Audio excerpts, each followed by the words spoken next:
What's up, Multiverse? Dr. Dave and the Professor here. Welcome to the Geek Lounge and welcome to the fourth and final day of Star Wars Celebration 2023.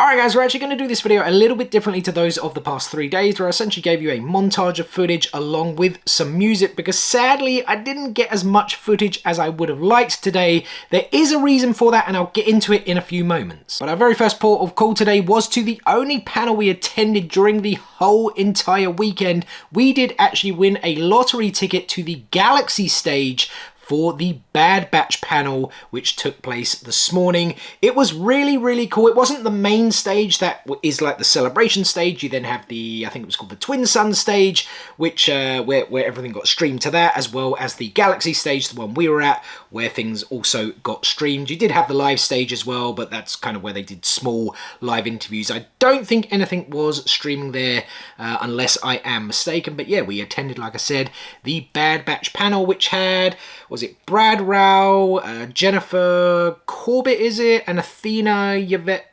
Portillo, I think that's how you pronounce her name, like 3 of the executive producers of the Bad Batch. Sadly, Dave Filoni not there. I think he was only there like at Celebration for Saturday and Sunday, if I'm not mistaken.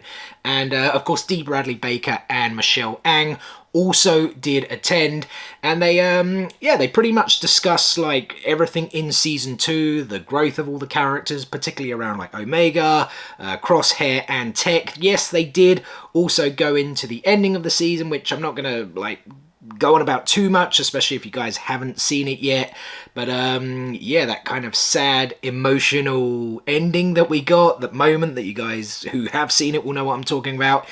It does actually seem definitive. I know they can't and wouldn't like say anything like otherwise, right?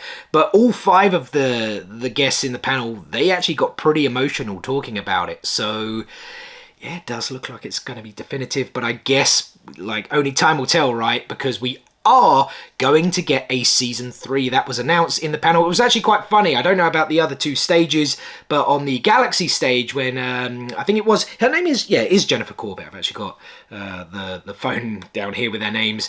So she said, I'm really excited to announce a 3rd, and like cheers went up straight away, and final season. And then like in our stage, it was like a bit of a like polarizing mixed reaction. They weren't boos, but it was kind of like sort of thing. Like, I guess people aren't happy that it is going to be the final season, right? Bad Batch is very popular, but like the most coolest thing we got, guys, we actually got a 30 to 45 second preview of season 3 at the end of the panel, which yeah, looks really cool, but I am afraid that I'm sworn to secrecy. Only joking, guys, although maybe if I say something, will I ever get a job with Star Wars or Disney?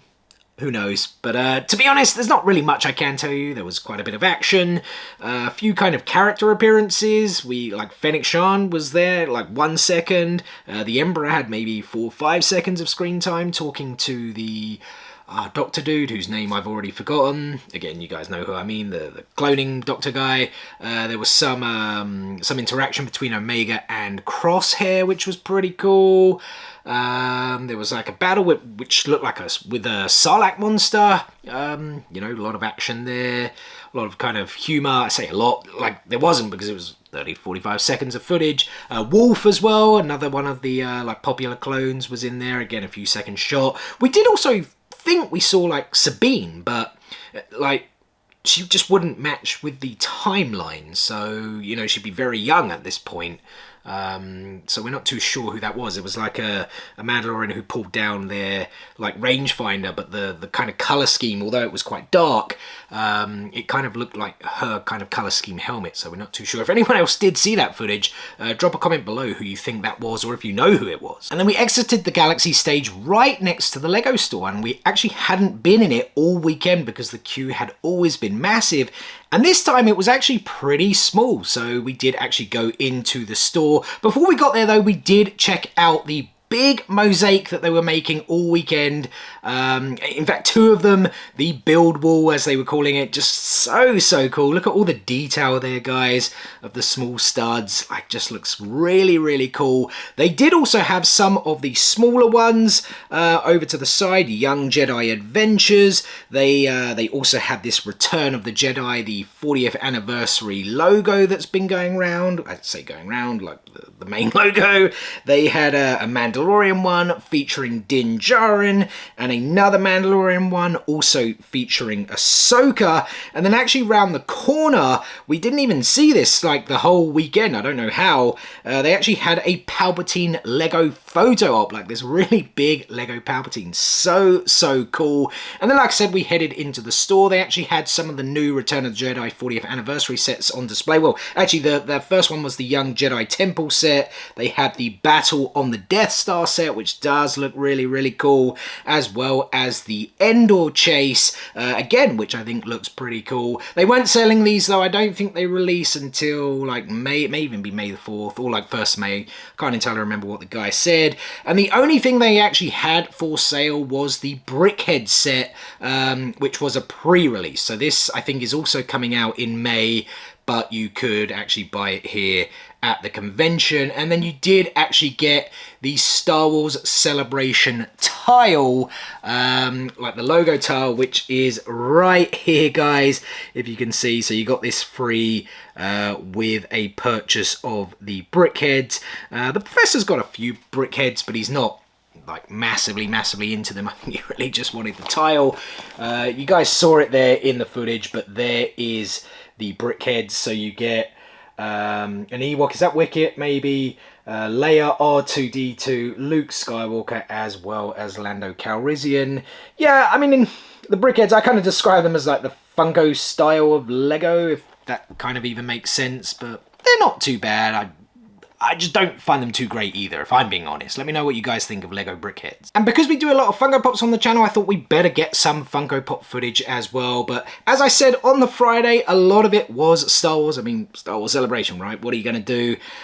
Tons of Star Wars Pops available. I think these guys were called Vaulted Toys. You guys can just see tons and tons of Star Wars stuff. Nothing really too crazy here. A few decent exclusives. But these guys were the only ones who didn't like only sell Star Wars. They had some music albums there, some pop comic covers. They did have a whole other section of like common pops, like non-Star Wars ones, and they had a few other sort of I don't want to say grails and that behind, because the grails were actually in this case here. And some cool ones, Rebels, like quite a few Rebels, but crazy prices, guys. Way overpriced, 30-40% higher than TBD. I felt the same about these guys at MCM. I've seen them before. I just feel their grails are way too overpriced, to be honest. They have some cool pieces, but yeah, in my opinion, they've got to do better with the prices. The one like coolest find I found, if that kind of makes sense though, was this Thrawn Orlando Comic-Con exclusive from 2017. Con exclusive sticker, £600 though, guys. Yeah, I definitely wasn't going to be spending that, but that would be a really cool piece to own. And now the reason I barely got any more footage today was because I purchased another 3 signatures from Guess, and I spent most of the afternoon in queues. Because I had purchased D. Bradley Baker for 1 o'clock, Michelle Ang for 1:30, and Matthew Wood for 2:30. Now, when I went to queue for D. Bradley Baker, there was about, I want to say, 10-15 people in front, and then the lady handling his queue came over and said, he's not coming back till 2:10, and I was like, well, it's, 12:30 now, and his time was 1 o'clock, so why is he not coming back till 2:10? And they said he had like something on the live stage, photo ops, etc. And I was like, well, clearly something's happened here, it's overrun. And I said, is it the same for Michelle? And she said yes. And it was like, okay, well, kind of need to plan some things a bit more. So we actually went and got some lunch, because I was actually starving at that point. And then came back, because my Matthew Wood, as I said, was at 2:30. And then he was already there at whatever time it would have been. I'm trying to think off the top of my head. Maybe 1:30?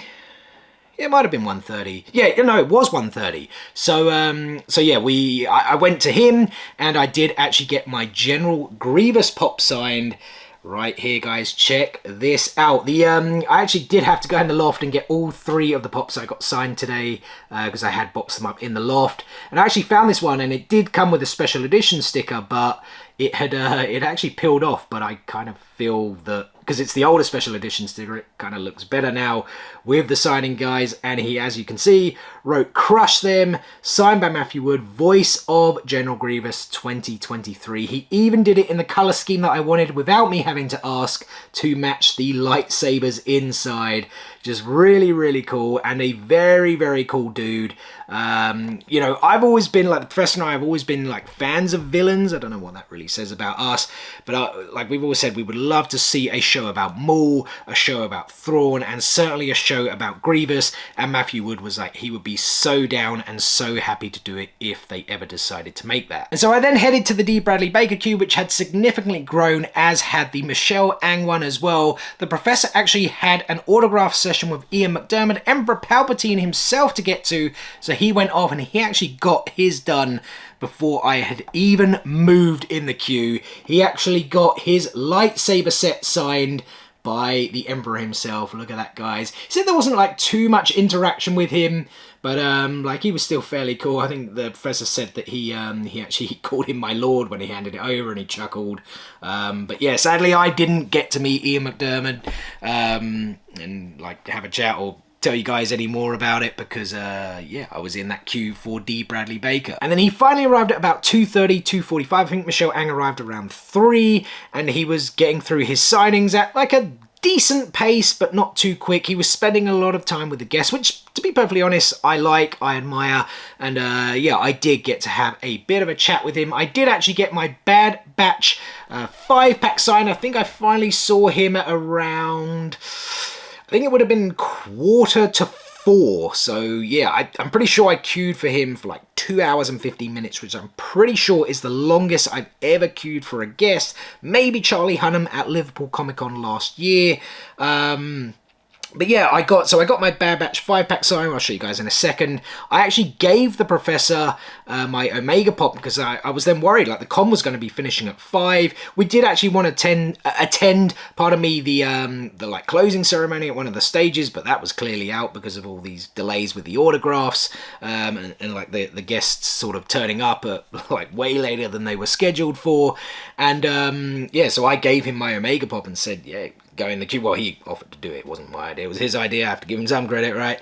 So he went off into the Omega queue. And the funny thing was, by the time I got to D. Bradley Baker, he was maybe like 3rd away from Michelle Ang. So here is the 5-pack sign, guys, with the, well, I guess pretty famous quote now. And I kind of said I wasn't going to give away spoilers, did I? But this may... I'm just gonna say it, guys. The kind of final quote, apologies if you haven't seen it, of Tech: "When have we ever followed orders?" I don't know if that was a good impression, let me know. But yeah, his final line, signed by D. Bradley Baker, the Bad Batch, in this kind of thick, kind of pinky reddish pen. I don't know if it's like the best, to be perfectly honest. I kind of forgot I did actually have my pens with me, because I changed bags on the was it the Saturday, I think, and I had 2 different bags that I was taking depending on like how big the item was, in what bag it could fit in, etc, etc. And I'd forgot my pens on like Saturday and Sunday, but then because I took this bigger bag to fit this bad boy in there, Bad boy, Bad Batch, pun intended. Sorry, that was a bit crap. Guys, like, it's very late. I don't know why I'm rambling on. Yeah, I had my pens in my bag, basically, and I forgot. So I could have actually taken them out and got probably a slightly better colour. But the funny thing was, when I'd finished with him, I then kind of just scooted over to Michelle Ang's queue, where I literally was 30 seconds away from seeing her. So I did actually get to meet her with the professor, and she did sign my Omega Pop as well. Very, very cool. Very, very sweet girl. I couldn't believe she's 39. I can't believe it. She looks like she's 25. She's like 39 years old. She's older than me, which is crazy because I probably look way older than I am. But yeah, very, very cool. She did only have like these sort of Sharpie. I don't know if it was a paint pen, to be honest. And like I said, I forgot that I actually had my pens on me. But yeah, I'm pretty sure she only had black, silver, gold and blue, I think. And I just went with the silver. And then it was only after that I remembered that, damn, I actually had my pens on me and could have either broken out a white or a red. But doesn't matter. We got the pop sign. Very, very cool. So we finally got out of the queues at 10 to 4. Haven't queued since 1:30, guys, which was so annoying. But I'm so used to cons now. I get it, like delays with photo ops, panels, other things, etc, etc. So I kind of know how the game works, and it is what it is. But yeah, I did want to film so much more footage. I didn't even go into the Funko booth. Like, didn't get there, didn't get a chance for the exclusives. I could have planned things a bit better throughout the weekend, I guess, and I'm not going to be that guy who says I didn't really like those anyway, I wasn't going to buy them, because I did want to grab the 2 exclusives, but I'm not too bothered I didn't get them because I wasn't like a massive fan. I definitely was a bit disappointed with the announcements, the exclusives this year. Like, we just got 2 Jar Jar and the 2 droids for like R2 and I can't remember, is it R5? The 2 from A New Hope, like the sort of beginning scene when they get sold to Luke, or I guess Uncle Owen, and yeah, the annoying thing was that the professor said that 2 guys in his Ian McDermott queue from Germany actually just rocked up without any reservation in the morning, and they let him straight in and they bought the exclusives. And it was like, could have gone and done that myself because I didn't buy the Lego. The professor bought the Lego, so I could have gone to the Funko shop. But it is what it is. We had to, of course, go and grab our coats from the cloakroom because the event was actually finishing at 5 PM today. It finished at 7 PM on Friday, Saturday and Sunday. 5 PM, the like full finish. And we, of course, still wanted to catch the end ceremony, right? The closing ceremony. We knew we wouldn't get into one of the stages this time, so we went back to the live stage, which is like very open. And yeah, they streamed everything from each stage. And then we did finally get the announcement of the next Star Wars Celebration, guys. Sadly, nothing next year, nothing coming in 2024, but it is coming in 2025, heading to Japan again. First time, I think it's 15 years like from now, but by the time it's on in 2025, it would have been 17 years since Japan had Star Wars Celebration. It was, I think, 7 years since the last one we had here in the UK in 2016. I did see a lot of negativity from Americans, you Americans, like that you... Like, why is it not coming back to America? Why 2 international ones in a row? Well, I say all you Americans, that's being unfair because it was just polarizing. There were a lot who saying, it's a shame, but congrats to Japan. But there were a lot saying, why are they getting this? Yada, yada, yada. And guys, you have to understand, Star Wars is not based in America. You know what I mean? Yes, okay, George Lucas is American, Filoni, Favreau. Like, I get some of the ideas and things where you're coming from, but the whole Star Wars universe is much bigger. It's not Star Wars America, right? So when I see comments where people say things like, but some people can't or aren't willing to travel internationally. Like, yeah, if it's in the US, you do realize, you know, us Brits, all the Europeans, the Japanese, the Aussies, Africans, etc., they have to travel internationally when it's in the US, right? So, and the fact Japan haven't had it for 17 years by the time it finally comes back, and there's been several in the US since, I think it's only fair. Look, again, I sympathize because, yeah, you know what? It costs a lot of money to travel, I get it. It costs a lot of money to actually be at Star Wars Celebration as well, but, like, yeah, it is what it is, guys. It will come back to the US again, and it will be there like several more times than it is in any other countries, pardon me, but I guess you're just gonna have to wait. But yeah, guys, I guess I'm gonna wrap this up really because I'm kind of rambling, I'm losing my voice, it's pretty late, I'm pretty tired, exhausted after 4 days of getting up early, traveling, getting to the con. I know I sound like a broken record or something, I don't know if you can hear it in my voice, but yeah, thoroughly enjoyed the event, spent far too much money, but yeah, thoroughly enjoyed it. So cool. Can't believe it's over. I don't even think I've like processed that just yet.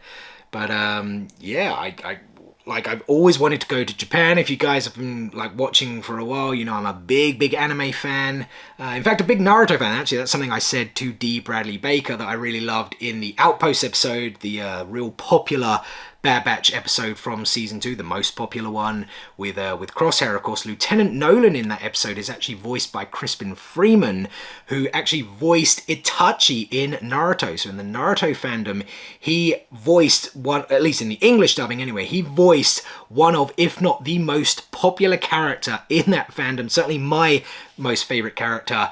And then he voiced Lieutenant Nolan, one of the most hated characters, not just in Star Wars animation, Star Wars as a whole. So I just thought that was pretty funny, and like D. Bradley Baker felt, yeah, it was like a really good funny thing as well. But yeah, guys, apologies, I'm rambling. Let's wrap this up. Here's a bit of footage of Ewan saying goodbye. May the Force be with you. The announcement for Japan 2025. Let me know in the comment section below. Are you guys heading to Japan? Because I think I am, or at least I'm going to intend to. But let's see, guys. Anyway, thanks for everyone who watched all 4 videos this week. And I normally end things off with peace out, nerds. But I guess it's a bit more fitting to say, may the Force be with you always. It's been such a joy to meet you all, and I look forward to seeing you at the next one, whatever it is.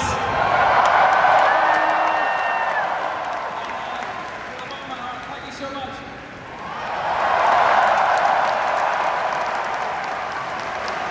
May the Force be with you. You're interested to find out when and where we're getting together next time?